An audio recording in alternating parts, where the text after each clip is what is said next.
Yorkshire.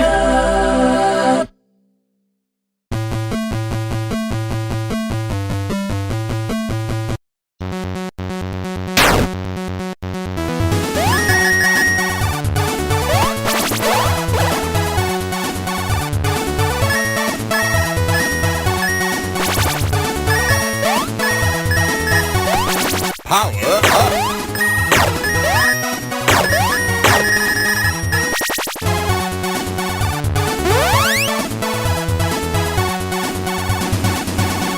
Our next speaker is the creative director of a studio which has produced something that's satisfied gamers for over 20 years. To tell you how Worms has sustained a 2-decade legacy and continues to be a global success, I'd like to welcome Kevin Carthew from Team17.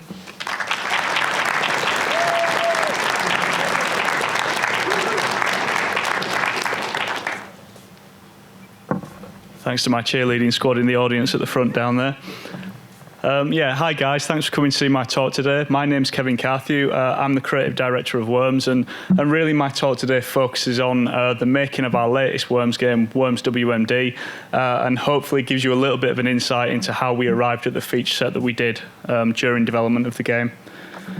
I am the creative director at Team17. That means that I get to be heavily involved with a lot of the design decisions at Team17. I manage the design department.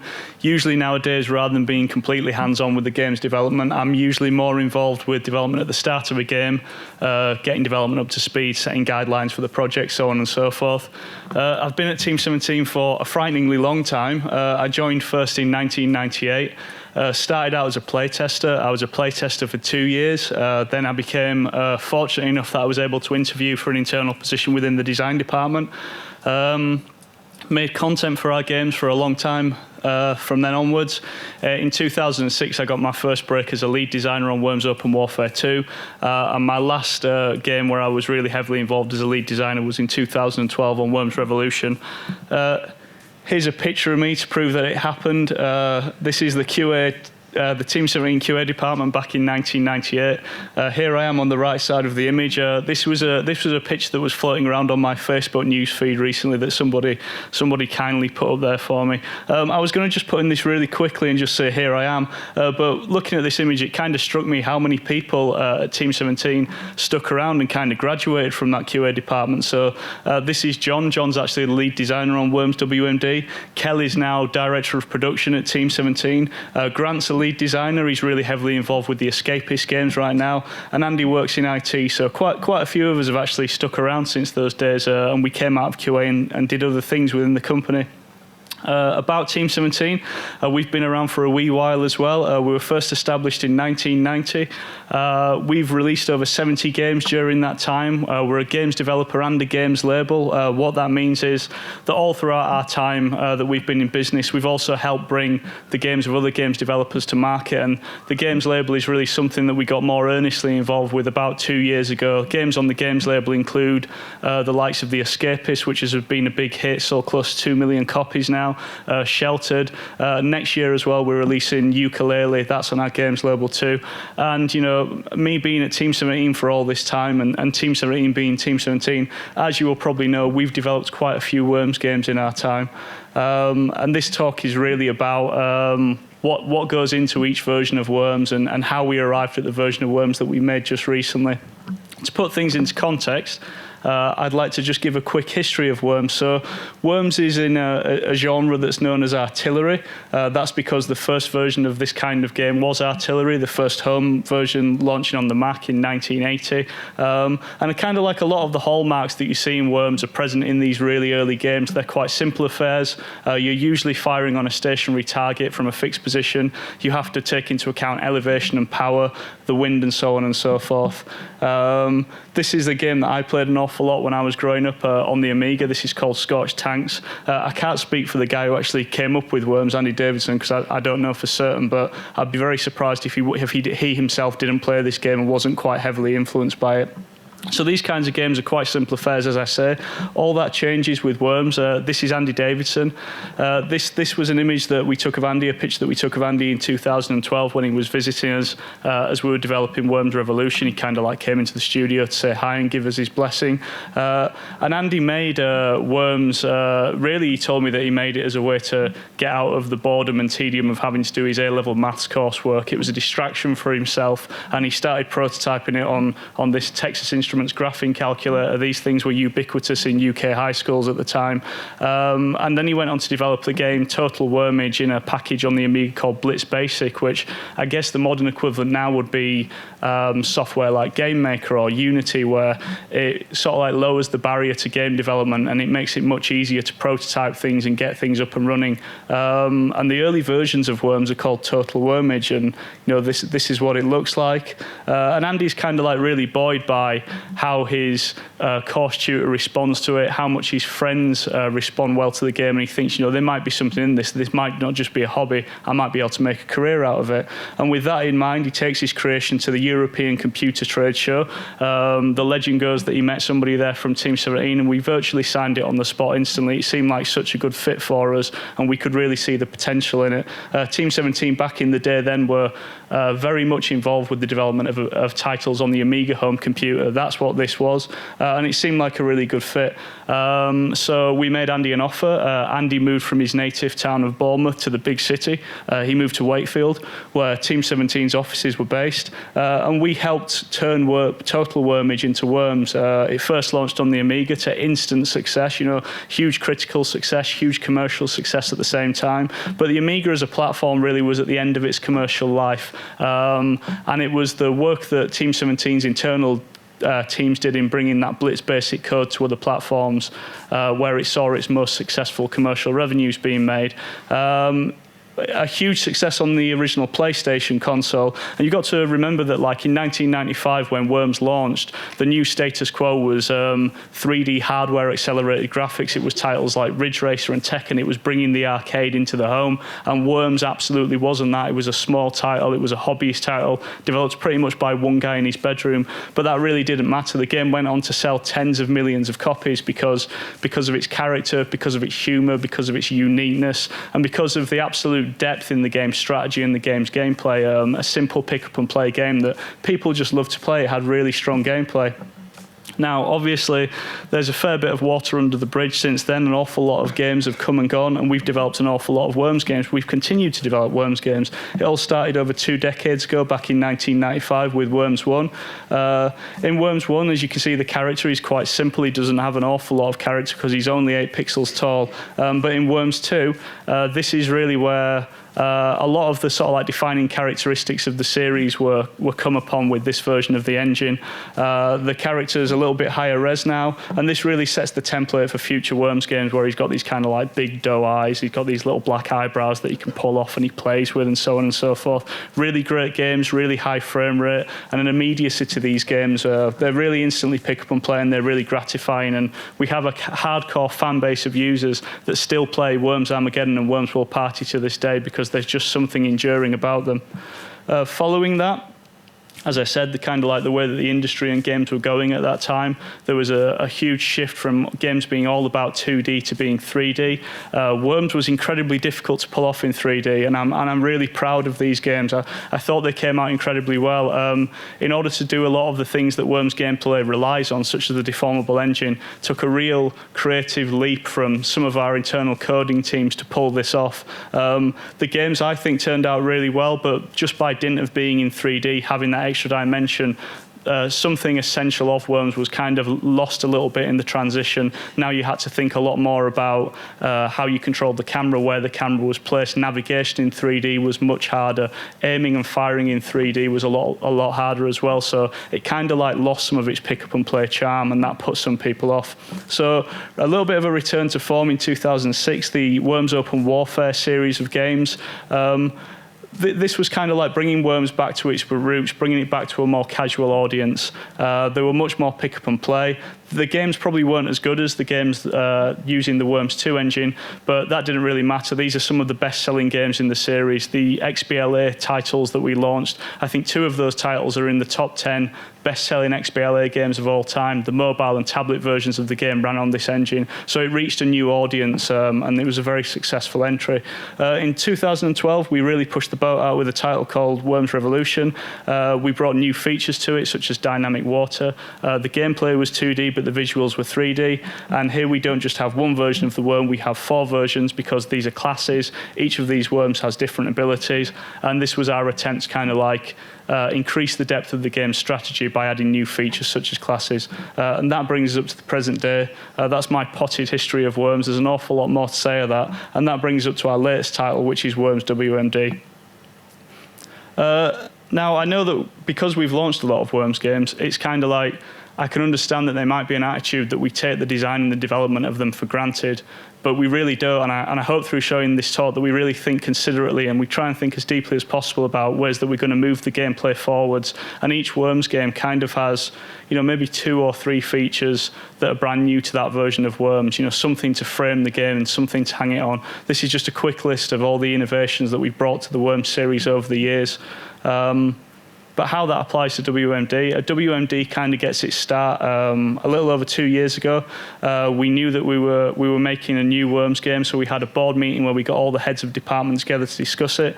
This was off the back of a game that we did called Worms Clan Wars, which was a very technically complex project compared to some of the previous games for all sorts of different reasons. We found it very difficult to achieve 60 frames a second and get it running smoothly on consoles. We had a realistic physics system, which meant that that essential feel that made the early Worms games so enduring and so popular was lost due to the realistic physics, and it was hard to get it playing exactly the way that we wanted to. And in the conversation in the boardroom, what we kept returning to was this fan favourite, Worms Armageddon. What was it about Worms Armageddon that means that people are still playing it almost 20 years later? We speculated that it was things such as the super smooth frame rate and animation. There were some defining characteristics of the gameplay in this game, such as the ninja rope, things that are quite hard to describe. If you've played the games, you'll just know there's a satisfying feeling of weight to the physics. And the game also seems to have incredible depth in its simplicity. So just from this first meeting, really, we've kind of like set the direction that we want to go in for Worms WMD, the signpost for the project to set. We're saying to ourselves that it has to have that classic Worms Armageddon-like feel. It has to be 2D, but we want to make a beautiful 2D game. The new engine has to feel rock solid. We don't want any of the new features that we bring to the title to compromise on the game's simplicity. And whatever it looks like, it has to be recognizably Worms, but we also want something that looks new and fresh and will be eye-catching and will set this title apart from other titles. So really, when I go back to my desk, this is where it starts. We're in pre-production now before we've ramped up to full development. We're in a research and development phase where there's a call for ideas. We'll talk to other members of staff across different departments about what their ideas are. We'll read fan sites. We'll look at reviews of the past games and see what people responded to well and what they might have not responded to so well. And we'll look back over any old ideas and concepts that we had that might not have made it. We start out with a very, very small team in pre-production. It's 2 designers, one of whom is myself, and a concept artist. And we're really committed as well to delivering a weekly progress email. So each week I'll write an email, that'll get sent out to the managing director, all the heads of departments. It'll include early builds, screenshots, anything like that. And that's keeping the wider company as well as the core team informed of any changes that we're making, anything that we're planning to bring to the game. And that allows us to troubleshoot ideas as early on in the process as possible.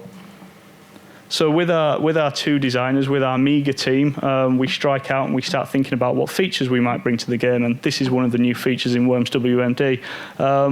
It's buildings on the landscape. So what's happening here is this is the designers kind of like writing their documents, working a few things out, making some scribbles in Photoshop, passing it over to the concept artist and using the concept artist as a way to really sell our ideas to the rest of the team.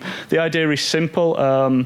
if your worm or your team of worms are outside of a building, what you see is the front facade of the building. If you go inside the building, the front facade fades down and it reveals a cross-section of the interior of the building, and it just allows you to play a little bit sneakier, a little bit more tactically, and it's really making good use of concepts that already exist in Worms. In Worms, there's a concept called dark siding, where you hide your team away and you act a little bit cowardly, and Buildings just allows you to do that a little bit better. Now, obviously, a concept, a picture's not really going to sell it. So this is where, third-party engines such as Unity, Game Maker are really, really powerful tools for designers to learn. What John was saying just then about learning a little bit of programming, a lot of the features in WMD started out as little simple mock-ups like this. So Carl, the other designer on the project with me, he wrote this, and this is just showing the very simple concept of buildings at a really high level, in that the worm enters into one side of the building, the other guy who would be playing on the other side of a network-connected machine can't see the worm. He's hidden as he goes into the building. And it just allows us to get a good idea. It allows us to show our ideas in the round. It allows us to communicate better to the team what we're planning to bring. But obviously, that is not the entire picture. That's only a very small amount of interactions that the player can have with this new feature. So I know that this mock-up's kind of like maybe a little bit difficult to follow. But the point here wasn't to make something that looks nice. The point here is to show all the edge case, all the edge case functionality that comes out of using this feature. What we're doing here is we're kind of like pinching an animator off another project, and we're sitting down with the animator and we're saying, all the things that buildings do, these are all the things. Can you help us prove these? So this is kind of showing the red block represents the worm on the red team. This is showing how projectiles will damage the interior and the exterior of the building, and it's also showing what happens when a worm dies inside the building. And again, it's really just a process of trying to sort of like wring everything out of our ideas, that we're not just writing something down on paper and saying, yeah, that's it, good enough. We're actually making prototypes. We're working with the concept artist, and we're working with an animator to prove all facets of the new feature's functionality. Over time, the concept artist produces just this absolutely beautiful work, and this is really putting the cherry on top, really. And by this time, we're really feeling confident that we've got enough parameters to play with here, that if we commit to this feature in full development, that we can really make this sing and we can really make this work, and this is going to be something that's really going to add to the gameplay and take the game in an interesting direction.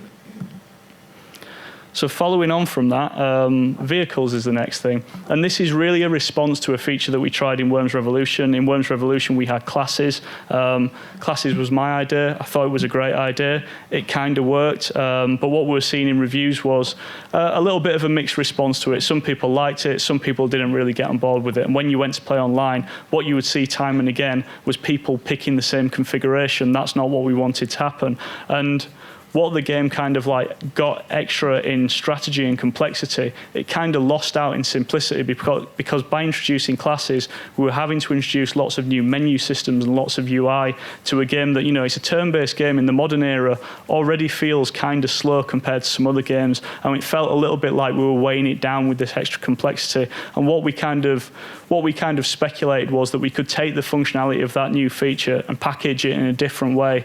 And the idea that we really came up with was buildings. Again, concept art alone, we didn't rely on that to prove it. We went back to our original prototype in Unity. We put this together. So this shows the worm entering a helicopter. It shows him flying around the map, dropping bombs. When he reaches the back of this building, he goes into the building. He gets out of the helicopter, and it's like, oh, cool, there's a tank in there. Now he can use the tank. What's nice about this feature is that all of the kind of like extra complexity is self-contained in the game session. You as a player, if you see a helicopter on the landscape, you have a pretty good idea of how the helicopter works in real life. The same with the tank.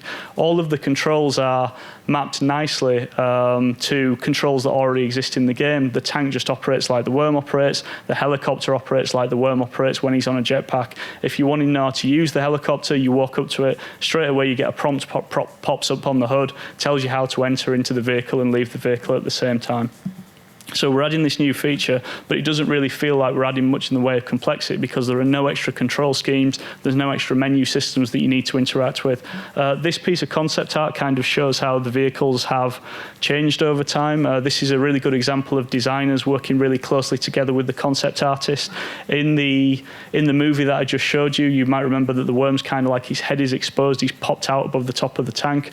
That didn't really play with what we wanted the feature to achieve because we wanted it so that the vehicles would also act as like a kind of protective shell for the Worms. So you can see here that the concept artist has made him look like he's encased in the tank. That split caterpillar track as well is a clear reference to Metal Slug. We were looking a lot at Metal Slug at the time and just thinking the machinery design and their vehicle design was just absolutely beautiful, and the concept artist was quite heavily influenced by it at the time. Same process as before, so we start with a prototype, we start with concept art, and then again, this isn't a prototype, this isn't in the build, this is put together quickly in Maya, and this is the animator working with us to show us how the tank might rotate, how it might map to the landscape, what it might look like when it jumps, and so on and so forth. Same animator, same guy, and this is really showing us it's a little bit confusing to understand what's going on here, but this is really us thinking about, well, how do the vehicles interact with the objects on the landscape? How does that work? Do they run over worms? Do worms lose health when they run over them? If you're in a tank, do you remain in the tank, or can somebody else eject you from it? It looks a bit strange, like seeing all of the worms drop through the tank like that, but what was nice about that was that kind of functionality, that rule set already exists in Worms. This is what happens in Worms if you have worms stacked up like this. And it was kind of handy for us as well, because we were already concerned that adding a feature like a tank or a helicopter might unbalance the gameplay, and we were even more concerned about people like running over worms and killing them, losing health indefinitely, ploughing them all into the sea. So the fact that the vehicle doesn't actually interact apart from its weapon, the fact that it just drives through them, and the fact that that's already consistent with the game's logic and the game's rules was really handy for us. The first two vehicles that we mooted were the tank and the helicopter. We had a lot of ideas for different types of vehicles. We had ideas for boats, gunboats, zeppelins, jump jets. In the end, we kind of like hit upon this mech walker. We didn't really prototype it. We just thought it'd be really cool. We just thought it'd look really cool to have the Worm don this mech suit and stamp around the landscape.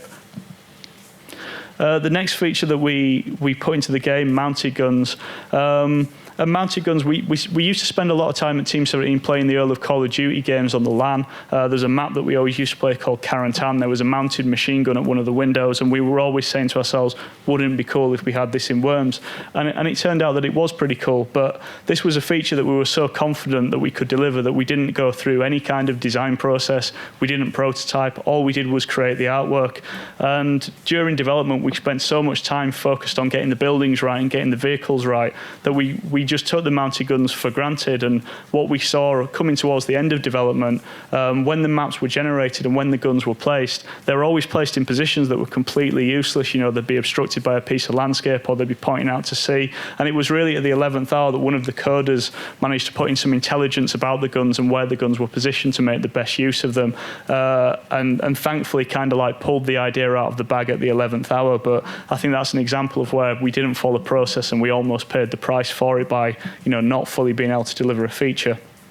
Now, as we're developing the new features, as the game's coming together, oops, sorry, I've just skipped a slide there. As the game's coming together, as the designers are working on new features, the team is kind of staffing up. New designers are coming onto it. We're adding artists to the project. And the artists are in a real free period now where they've got free reign over the art style. They're completely free to try things. Early concepts were quite sketchy, like the last image. We tried things that are completely abstract. And then over time, they start working more and more detail into it, and the game kind of starts to adopt this painterly style, and this is where we start thinking, yeah, this looks unlike previous Worms games. It's still recognisably Worms, but we've never made a game that quite looks like this, and this generally becomes the art style. This is showing more detail, you know, the art style being worked on more. This is where the art director's come onto the project, and he's getting more and more detail into these slides each time. what's not immediately obvious about this at first, but I think what is quite nice, and again what is indicative of like designers and artists working together really, really closely, is that the background here is intentionally very simple. You know, it's all just sky. Even the details in the background are really flat and monotone, and they're knocked right back. And the reason for that is that it's really, really important when playing Worms to be able to differentiate between the foreground and the background. There's nothing in the background that would intentionally catch your eye. There's nothing in the background that really should step on the toes of delivering a smooth gameplay experience. But as we were seeing this art style come together, this is one of the earlier concepts, and we're really starting to like where the artists are taking this. The artists are producing a lot of scenes that look like that last slide, a lot of scenes that look like this is in a jungle setting. They're always including the vehicles, they're putting the guns in there. You can see this simple conning tower as an example of a building, and we're really, really liking what this looks like. We've all kind of like fallen in love with this style. But it's really not until right at the end of pre-production where we sit down and we think, hang on a minute, Worms doesn't actually look like this, and Worms has never looked like this before. And the reason for that is that a big part of Worms is randomly generated landscapes that you can play on maps that are different each time. And that's really, really important because it gives the game longevity, and a good random landscape generator actually makes the game better. And we've always taken the same approach to generating our landscapes randomly. And as you can see in Worms 1 here, Worms 2, even in Worms Reloaded, which isn't such an old game, the game kind of takes a mask of points, and then it plots a spline between each of those points, and it fills the landscape with this tiling texture, put some objects on top of it, and that's how landscapes are generated. And we've always taken that exact same approach. It works really, really well for the gameplay, but it doesn't look anything like what we want Worms WMD to look like. This is more like what we want WMD to look like. This is still from an old game, but these are custom drawn maps. So you could choose to play on random maps or custom maps. And the custom maps have always shown the game in its best light, but a very, very small percentage of games are actually played on custom maps. And this is what we want the game to look like. It's incompatible with our random landscape generation solution. So this is again where prototyping really helps the designers out. We had a meeting about this. We sat in the boardroom together, and there were quite a lot of objections at first, rightfully so actually, to changing our approach to random landscape generation. First of all, the artists, we thought creating lots of different pieces would be art intensive. The production department knew that we had a solution and they knew that it worked. So, you know, why would we want to change this or waste time or burn development resources unnecessarily? But what we speculated was that we could take each of these pieces and stitch them together a little bit like a jigsaw. And if we got the right approach, we might end up with something that has all the variety of the old random landscape generator, but at the same time can generate things that are recognizable as pictures or scenes. So again, we went back to prototyping. This is the first version of the prototype that I wrote, and it's very, very simple. And I put this together in less than a day. And, you know, by no means am I a programmer. We had about 8 art pieces to play from, but this looked encouraging to me. And, you know, the thing about that was that I really didn't need convincing. I was pretty sure that this approach would be safe, but this didn't really convince everybody. But what it did do is it showed people that there might be something in this, that this approach was at least worth looking into it in a little bit more detail. So we stopped the artists with what they're doing. We asked them not to continue setting the style and not to continue painting big vistas, and we asked them instead to focus on creating pieces of landscape that we can stitch together to make the wider maps out of. So these pieces from the concept artists now are really made to order. The shapes are made to order, led by what the designers are asking for and what we're trying to achieve. The other designer on the project takes on the random landscape generator prototype from me. This is version 2 of it. It's, for me, moving in the right direction now, but it's not quite there yet, and it doesn't quite get there until this. This is version 3 now of the random landscape generation.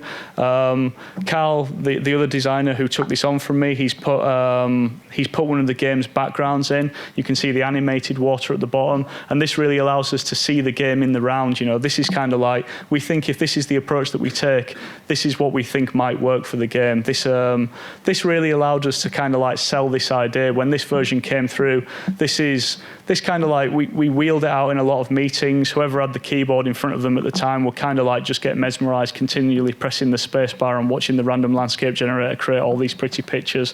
And this was really enough to convince the rest of the team and give us direction and kind of like give us the green light that this was a route that we could take and it would be an improvement, and that it justified the development cost at the same time. So that was the prototype. These are screenshots of the final release build. And hopefully you can see, that none of the code was reused. Nothing in the prototype actually made it into the final code, but it absolutely gave the programmers the jumping off point as to what art and design wanted to achieve together. And I don't think that would have been possible. We wouldn't have sold it as well if we hadn't put that work into it and if we hadn't created those prototypes. As we're bringing the game's art style together at the same time, the landscapes are coming through, but the worm doesn't really get decided upon until right at the end of pre-production. In fact, I think we're well into full development before we even start looking at the worm. And as I said, that worm back from 1998, from Worms 2, the worm more or less has always taken on a lot of similar characteristics to this character. And we wanted something bold, we wanted something fresh, we wanted something new. These are some of the character boards. We produce a lot of concept artwork for Worms WMD. I really like these character boards. I think what's really cool about them is that you can see the concept artist has included the reference on the left-hand side. So top left there, you've got Rayman, and we're trying like a worm in kind of like a Rayman art style. There's a reference there to Angry Birds. I'll be honest and say I've got no idea what this reference is, but it's obviously something that when the artists are casting around looking for inspiration, they're working with this inspiration, and a very free time for the artists where they can try lots of things because there are no rules at this stage. And for a little while, the worm on the far right, that painterly style we thought might be an angle that we could go with, but we ended up going with this. This is the kind of like final stages of the new Worms design. And the inspiration doesn't come from video games, it comes from the popular kids TV shows of the time. We're looking at shows like Tough Puppy on Nickelodeon, and the worm is still recognisably the worm, but he's lost those doe eyes. He's a little bit more manic now. When he grins, he has these sharp teeth. His lines are really clean and clear and strong and exaggerated. And there's a good reason for that. It's because we want all of the interactive objects, all of the gameplay elements to sit off the painterly style of the art background so that you can always recognise as a player where the worms are and where the important gameplay elements are. So looking back on the signpost that we had set from that original meeting, the first three has to have that Worms Armageddon-like classic Worms feel, has to be 2D, and the engine has to be rock solid. None of these are really things that we can prove in pre-production. The designers are really reliant on the coders coming up with the right technical solution, and this is something that, again, the coders took incredibly seriously. We weren't able to reuse any of the code from the old games. It was an old code base. But we were able to dig out the old code and go through it line by line and look at the approaches that were made to the physics and try and determine what that secret sauce was, what that special ingredient was that made those early games feel so satisfying to play. And the next point, the new features can't compromise on the game's seeming simplicity. This was really the main thing that inspired or drove the designers in the decisions that we made to bring new features to the title. And mounted guns, buildings and vehicles, all of them go in without an extra lot of complexity in the menu system. In fact, they all feel an awful lot like toys that the user can choose to interact with and choose to make the best use of in the game. So I feel really, really happy with the process that we took, that we were able to tick that box. And then finally, it has to be recognisably Worms, but also has to look new and fresh. These are final screenshots of the game in motion, and I just think the art team just did an unbelievable job with this. It looks absolutely beautiful. It does look like a painting. One of the reviewers, and I'm going to paraphrase a little bit because I don't know what the exact quote was, but one of the reviewers said something along the lines of that the game looks absolutely gorgeous and it looks exactly like how you remember Worms looking. And Worms has never quite looked like this. It's never looked anything like as good as this. So that's absolute testament to the work that the artists did. They did a fantastic job. So a lot of my talk really is about pre-production and how we pointed ourselves in the direction to make this game. I wanted to give a quick overview of the actual production timeline as well. It all started, as I said, 2 years ago in summer 2014 with that meeting to kick things off. We used autumn for pre-production. That was really R&D, fact-finding, prototyping, etc. Full production started right at the end of 2014. Where we were building the engine, seeing the new features mature and come together, writing the netcode. All of the designers were helping balance and tweak and build the content at the same time. So we had about a little more than a year of complete production. Spring 2016, we're in alpha. Now we're in a phase of testing for bugs, preparing for launch, usability testing, so on and so forth. And we launched on all platforms a little over 2 months ago, August 23rd. And the game, you know, it got a pretty good reception. I was really happy with the reception. We got some really great write-ups from the press. We got some really good review scores, and we got some pretty happy punters as well. The thing about Worms WMD is now that its story really isn't finished. Right now, we're not planning to make another Worms game. We're not looking ahead to what the next classic version of Worms is. Right now, it's all about continuing to support and promote WMD itself.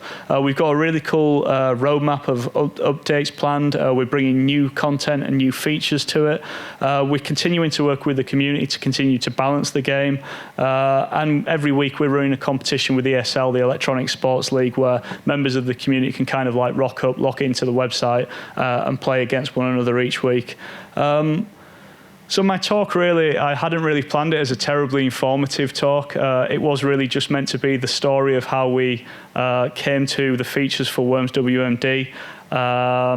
I would say that if there are any takeaways from this talk, for me it's the importance of setting yourself clear goals and guidelines right at the start, even if they're incredibly high level like our guidelines were. Working cross-discipline with one another and communication is incredibly important because that's how you prove and test ideas, and you really can't underestimate the power of prototyping for designers, building things that let you communicate to your wider team and test your ideas before fully committing. If you want to catch up with Team17, all the addresses are up there. Thank you very much for coming along for my talk today. Cheers.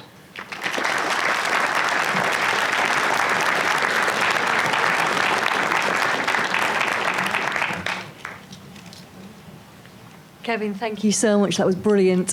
We've got time for a couple of questions. Would anybody like to ask anything?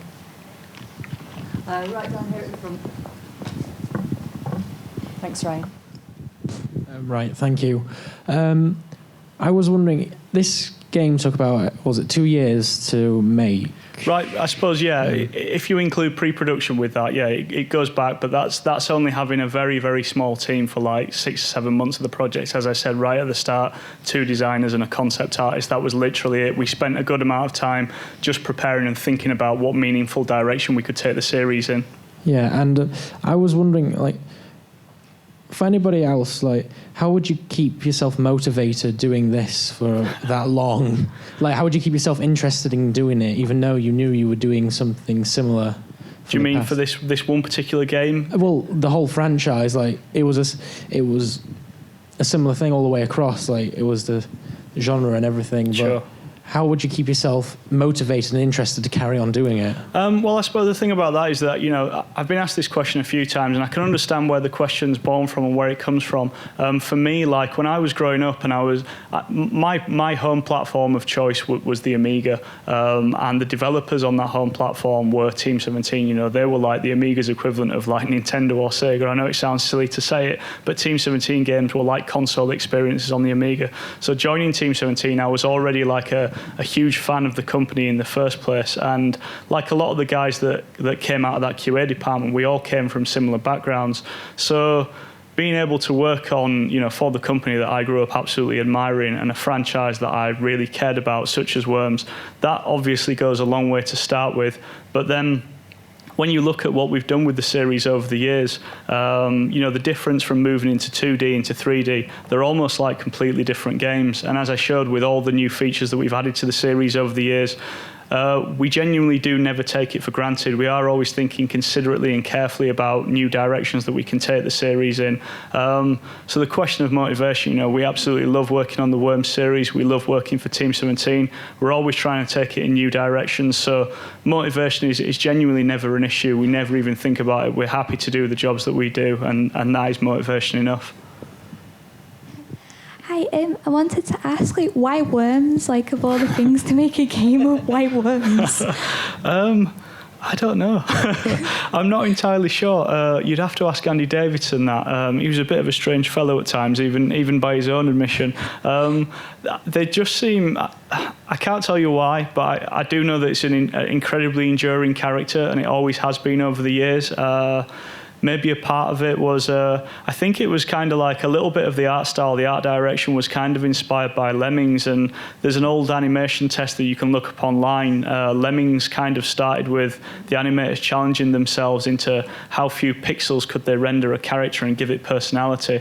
And I think Worms, Andy wasn't necessarily, he wasn't a professional developer. He was making this game by himself in his bedroom. And I'm assuming that he set himself the same challenge. And with the worm being so small and with it having so few pixels, a lot of its personality came from its voice. If you played a Worms game before, all the things and the silly things that the Worm say is kind of like pitched up, so they all have squeaky, high-pitched voices. And that really was more of the Worms character than the visuals were in the early days of the project. So I can't really tell you why Worms, but I hope I've said something about the enduring legacy of the character there. It's a really fondly remembered character. Thank you. Okay, thank you. Love your stuff. Just a really quick question. Was the sheep in Weapons of Mass Destruction, was that considered as a vehicle?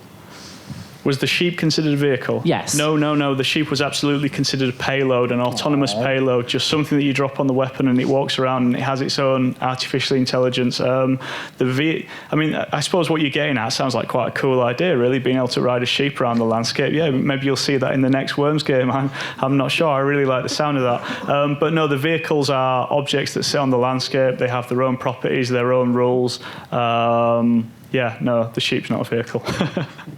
Thank you. You're welcome.